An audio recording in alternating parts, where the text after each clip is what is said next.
This is the Unstuck Church podcast, and I'm Sean, your host today. If you're a regular listener of the podcast, you likely already know that the next few episodes for us will be a bit different. If you're new to the podcast, though, before you listen, it'll help you to know before today's episode that, tragically, the Unstuck group lost our founder and good friend Tony Morgan recently.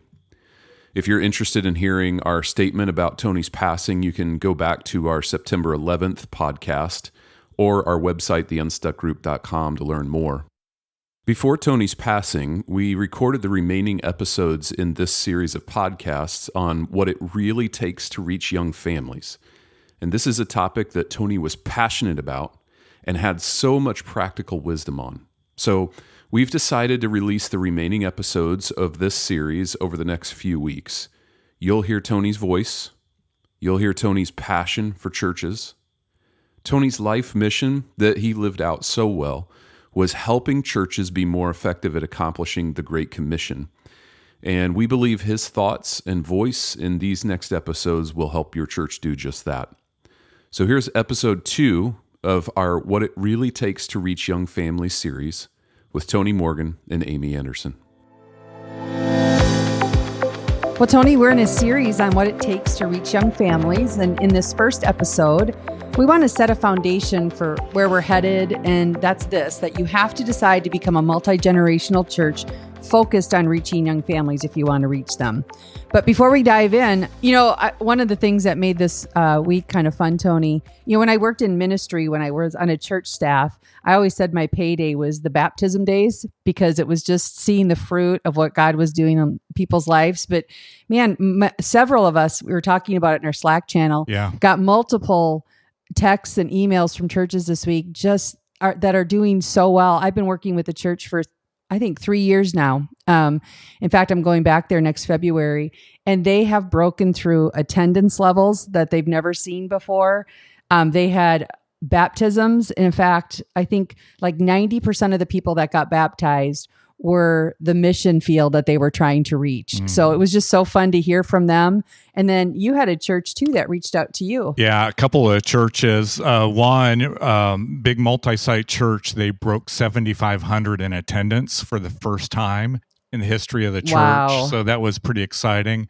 And they're reaching a lot of people. Amy, it's just so fun. It's not just the attendance numbers, but I'm hearing stories from them about people crossing the line of faith, and number of baptisms they're celebrating is pretty fantastic. And then another church that I think both of us served, this would have been several years ago, Southern Baptist Church, and I believe now they are the fastest growing Southern Baptist church in the country. So we just got that update from that church just in the last couple of days. And so it's fun to see the churches that we've had an opportunity to engage with are experiencing a lot of wins, a lot of wins in this season. And those are the churches I love serving because they're healthy, they're thriving, they're reaching people for Jesus, and they want to continue to reach more people for Jesus. And it's just fun to come alongside those churches. As you're sharing that, I'm just thinking, I think it was 5 churches we heard from this week, just out of the blue, sharing these kind of amazing results. They're all churches that have been engaged with us for years. That's right. And I think that's important for our listeners even to hear that, because while our process is a 3-month process, I think we have to remind our pastors that doesn't mean you're going to arrive in 3 months. It's going to take years and just a steady process of working your plans faithfully year after year. But these churches, that's what they've been doing, and we're seeing the fruit on the other side of it now. Yeah, I don't know. This is going to give away my age, Amy, but do you remember decades ago, there was a video out. I think it was called the 7-minute abs or something like that. Am I remembering that correctly? Yes. Just 7 minutes, you can have abs of steel. Right. If it only took just 7 minutes. And I mean, right. The reality is we can't totally help churches transform their ministry in 90 days either. But as you just suggested, we're trying to help churches set a foundation for future kingdom impact. And several stories this past week just to celebrate that ongoing commitment to the mission, and then the ministry strategies that these churches know are going to help them reach more people for Christ. Absolutely. They step out of the whirlwind and they think about their plans and then they do another run. Well, let's get back to our conversation now on that multi-generational church focus on reaching young families. And I want to kick it off with something that I know I've observed. I'm curious if you have too. Sometimes when churches' numbers are down, I think there's a tendency to think that it's an issue with the kids team or the kids pastor, when the reality is the kids pastor really doesn't have a lot of control over parents bringing their kids. Now they have some influence, obviously, but it's really the higher level leadership that has to drive some of that. Do you agree? Yeah, I do. So today, this whole episode is about things that the children's pastor has no control over, but directly impacts the number of kids and young families that churches are reaching. As children's pastors are listening to this episode, I hope they don't hear I'm totally off the hook, because there are certainly some contributing factors to the health of churches and specifically the kids ministry that children's pastors are certainly they need to be responsible for. But the whole conversation today, kids pastors are going to they can just kick up their heels, listen, say amen as often as they want, because you really have no control over the topic that we're going to hit today. And Amy, I just thought it would be fun for us to brainstorm that list that kids pastors can't control, but are still essential to the success or failure of reaching young families, and specifically families with kids. And so let me just begin with this. I think we talked about this a little bit in a previous episode, but for this to work, for you to reach young families and especially families with kids, there has to be an ongoing commitment to multi-generational church. In other words, we're not just reaching one generation, whether that's millennials or boomers or builders. We are going to commit to being a multi-generational church, hopefully with a focus on reaching the next generation. Because if we can, if we just focus on the older generations, eventually we're going to miss reaching the youngest generations, and over time the church is going to die. So we need to commit to being a multi-generational church, but hopefully with a focus on reaching the next generation. And what that means, we've talked about this in the past, is you can't truly be a multi-generational church if you have services that are designed for older generations, if you have discipleship strategy designed for older generations, if you have events on your calendar that are really only designed for older generations, and you think you're multi-generational because you hire a young adults pastor or a children's pastor and just kind of create programs for young adults or programs for young married couples or programs for kids, that's not going to work. You actually have to be a church that is thinking multi-generational across every aspect of your ministry, including services, including programming, including discipleship strategy. You need to have that multi-generational focus. I think what I'm hearing you say, though, is that, yes, a multi-generational focus, but what I heard you say is you really need to design your weekend experience around the next generation, around those young adults, around those millennials.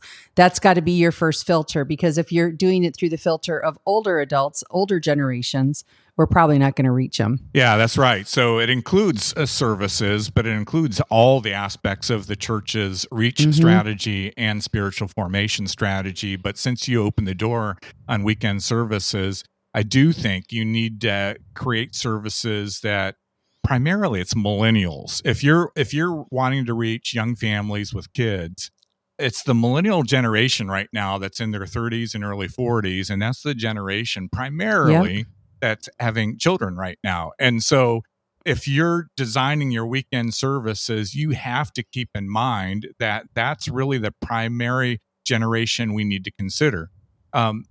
Amy, you know this to be true. We've seen this time and time again in the churches that we've worked with. When churches have weekend services that older generations love, and the music is really designed with older adults in mind, the teaching is targeted more towards older adults will go to those services. but younger generations will not. The inverse, though, it's interesting. When we've seen churches design services where the music, the video, the teaching specifically targets younger generations, then what we see is churches not only reach those younger generations, but the older generations also engage in those services. And so specifically around weekend services, I think this includes making sure that we have that millennial generation specifically represented at the front door of our church. They're represented in the guest services team. We have millennials on the worship team, on the platform. And then specifically, either the teaching needs to be complemented with millennials, or we need to make sure that the teaching that happens on Sunday mornings is hitting topics that millennials are wrestling with. Some of those millennials actually have kids. Yeah. And because of that, if we're targeting our teaching to millennial adults, not only are we going to reach those that are single and those that are newly married without kids, but we're also going to reach the people that we're talking about reaching, which are the millennial adults that have kids in elementary school, preschool, high school, middle school. Those are the families we're going to reach, but we have to design our weekend services with that young adult in mind. Yeah, I would even add for lead pastors that are maybe young at heart like us to get around some millennials in their sermon planning. It's not to assume this is what they want to hear, but to even get their feedback on messages to make it more and more relevant. My husband is a lead pastor, and our kids are beginning to shape some of his illustrations, some of his stories, just because they're in the target market, right?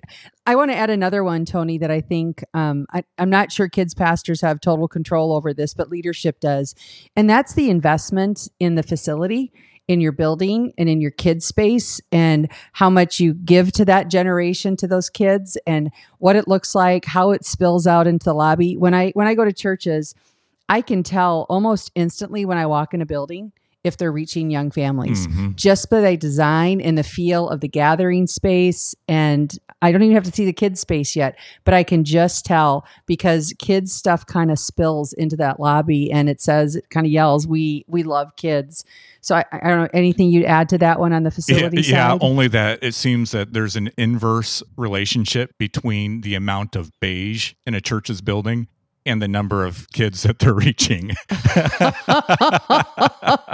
Oh, that's hilarious. It's hilarious.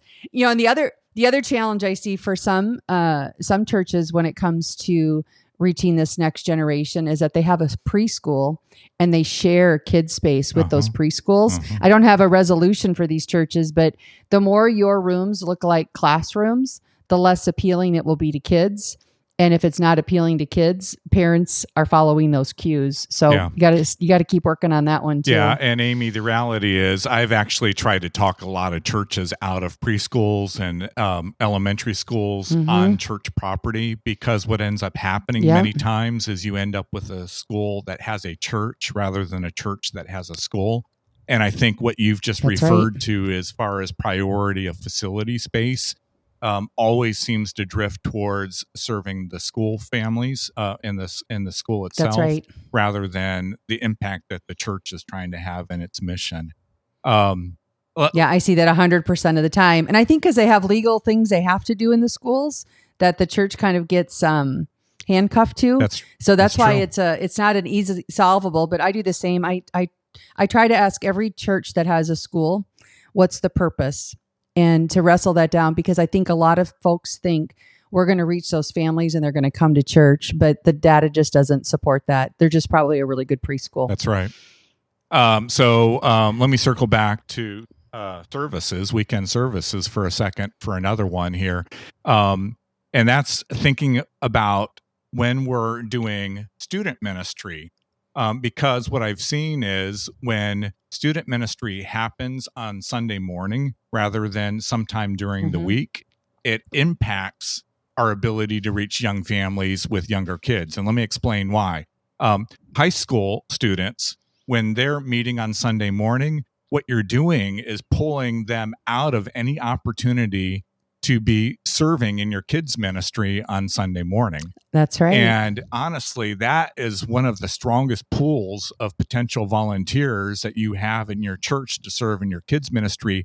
And any kids pastor that's listening will say, getting volunteers to serve in kids' ministry is a nonstop process. I mean, you just can't, you always have to be thinking about how do we get more volunteers in the children's ministry environments. And if you have high school students meeting on Sunday morning, you're basically encouraging them to choose going to student ministry over serving in kids ministry. And again, I will just say what I'm seeing, not only my kids, but also hearing from other parents, is it's been the serving opportunities in church that have made the biggest impact on their students' lives. Yeah. And so let's not deny that opportunity. Secondly, with middle school, I get it. And actually, I encourage churches to have middle school environments on Sunday morning because there just needs to be an age-appropriate place for them to engage in worship and teaching at their level. So I get it.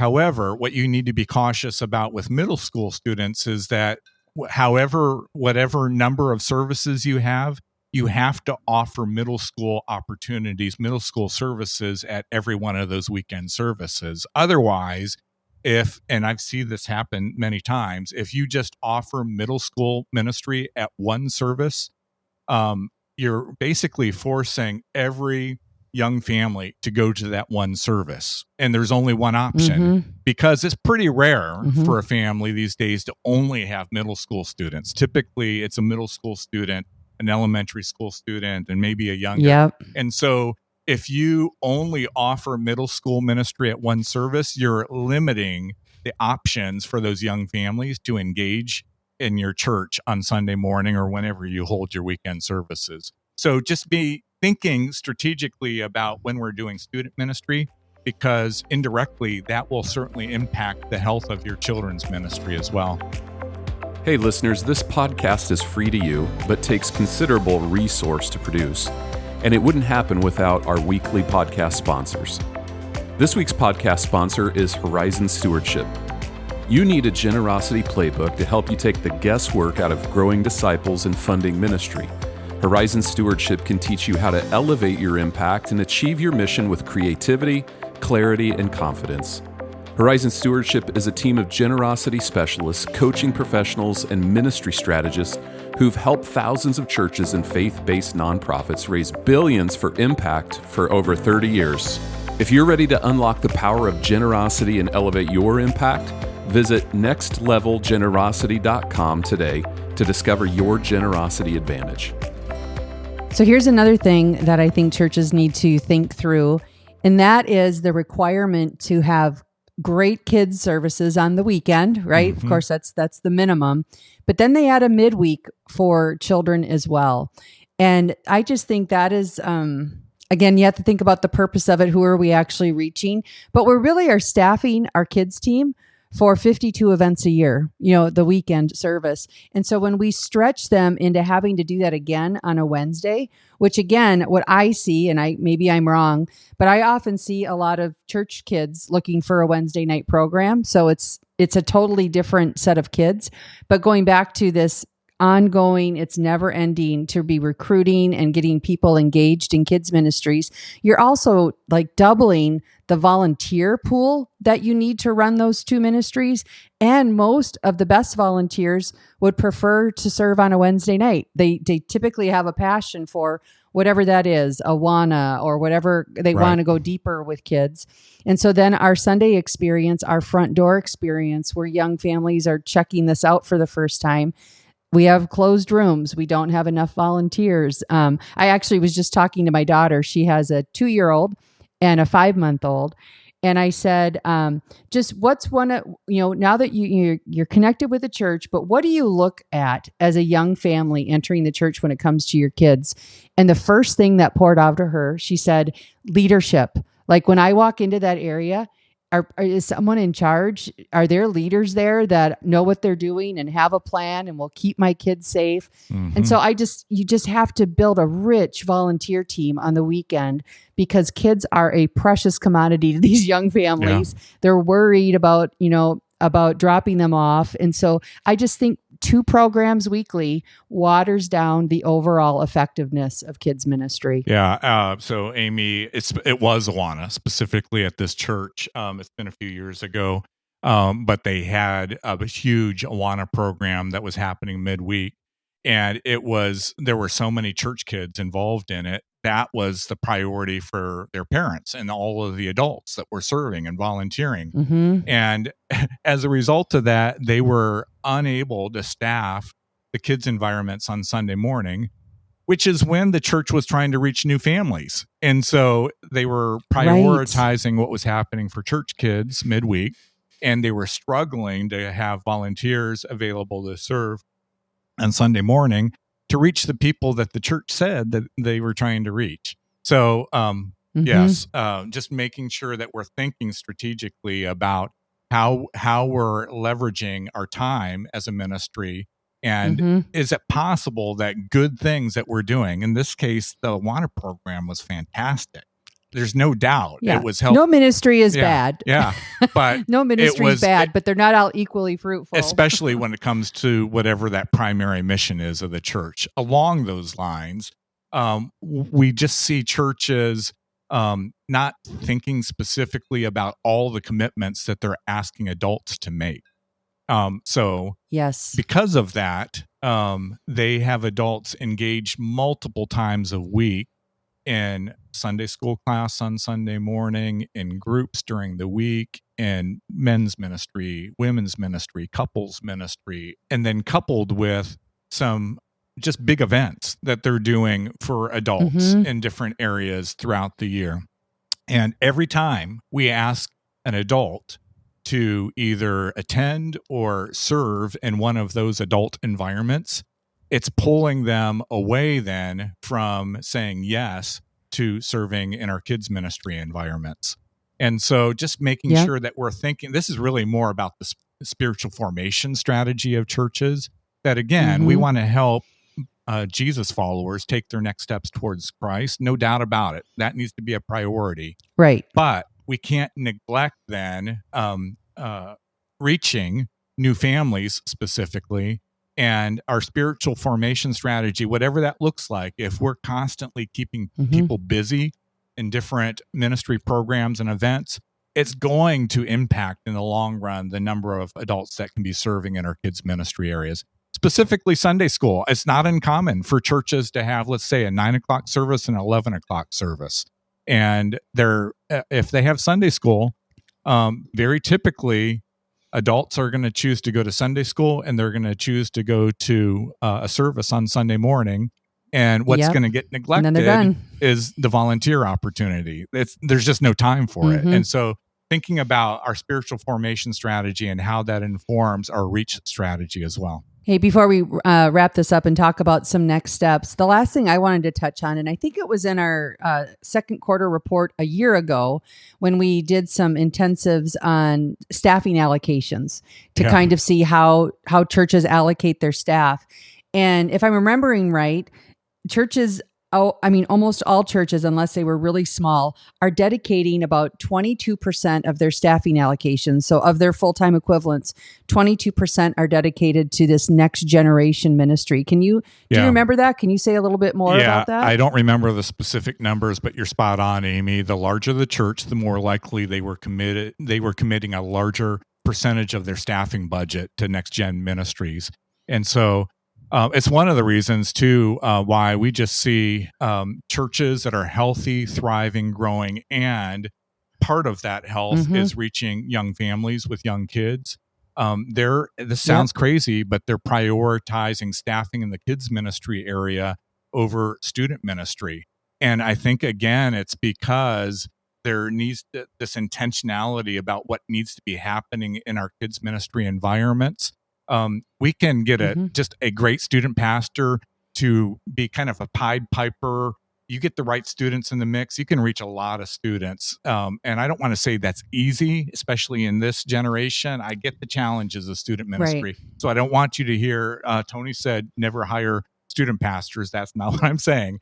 I'm just saying the priority we see in healthy, thriving, growing churches is with children's ministry staffing. And it comes out in the data too. The larger the church, the churches that are seeing growth are churches that are prioritizing next gen staffing, but specifically in the kids ministry area. And I would just add, as churches are looking for leaders in the next gen ministries, just a quick reminder that you're really looking for team builders. That's who you're trying to hire, especially in birth through fifth grade. We're looking for leaders who can engage the body in the ministry of the church. We're not just looking for someone who's passionate about kids, if that makes sense. And it's not somebody that's necessarily passionate about curriculum for kids, which is another mistake that we've seen churches make with staffing. When you have limited staffing dollars, don't pay people to create curriculum.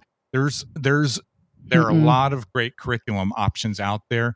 Pay people to do what Amy just talked about, to engage in relationships, to build teams, and to get ministry done in kids and student ministry through other people. Exactly. All right. Well, if we have the right framework now to enable kids ministry to thrive based on what we've been talking about, now we can talk about some more practical aspects, I think, of what a thriving kids ministry looks like. So as we wrap this up, Tony, what would you recommend as a next step for church leaders who are listening and they're thinking, man, we've got some work to do in our kids space? Yeah. So first, don't blame the children's pastor. That's the message for today. However, you should pull the children's pastor into this conversation. I think it would be good for your entire leadership team. So think all aspects of your ministry, the worship and creative arts area of your ministry, your adult ministries, missions. I mean, every aspect of your ministry, pull in those leaders and set aside a day for strategic planning on how you are going to be a multi-generational church that has this focus on reaching millennial adults. And I want to just narrow it in. How are we going to reach those 30 and young 40 somethings? Because if you can figure out strategically how to do that effectively, you will become a multi-generational church, not reaching Gen Z, millennials, Gen Xers, the boomers. That will happen. So set aside a day for strategic planning and ask this question: what are the strategic priorities for creating the right framework to become a church that reaches young families?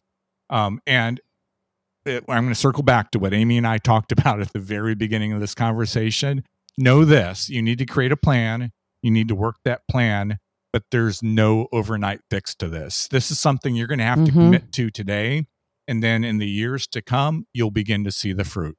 You will. And it's a Seth Godin thing. He talks about how you need to create raving fans. You need to start to reach some millennials that are going to become raving fans that will start to invite their friends. And that flywheel will just take a little bit of time to start clicking. But I was just at a church, just got home last night. They have grown 39% year over year, and they are reaching 25 to 32-year-olds in the most amazing way. Yeah. And their flywheel is humming, but they didn't get there overnight, right? That's right. All right. Well, Tony, this is a fun topic. Any final thoughts you have before we wrap it up today? There are certain topics that we have that you can tell I have a real passion around these topics. This is one of those. I want the church to be reaching young families, and I think it's because I love my kids so much, maybe. But I want churches to really commit to this and be passionate about this. And it's not just because we think young people matter more than old people. They don't. We believe God's called our churches to be multi-generational churches. And that means that the church has to be continually reaching the next generation as its leaders and members of the church age and mature over time. Well, thanks for tuning in to this week's podcast. Here at the Unstuck Group, our goal is to help pastors grow healthy churches by guiding them to align their vision, strategy, their team, and action. In everything that we do, our priority is to help churches, help people meet and follow Jesus. If there's any way we can serve you and your church, reach out to us today at theunstuckgroup.com. Next week, we're back with another episode. So until then, have a great week.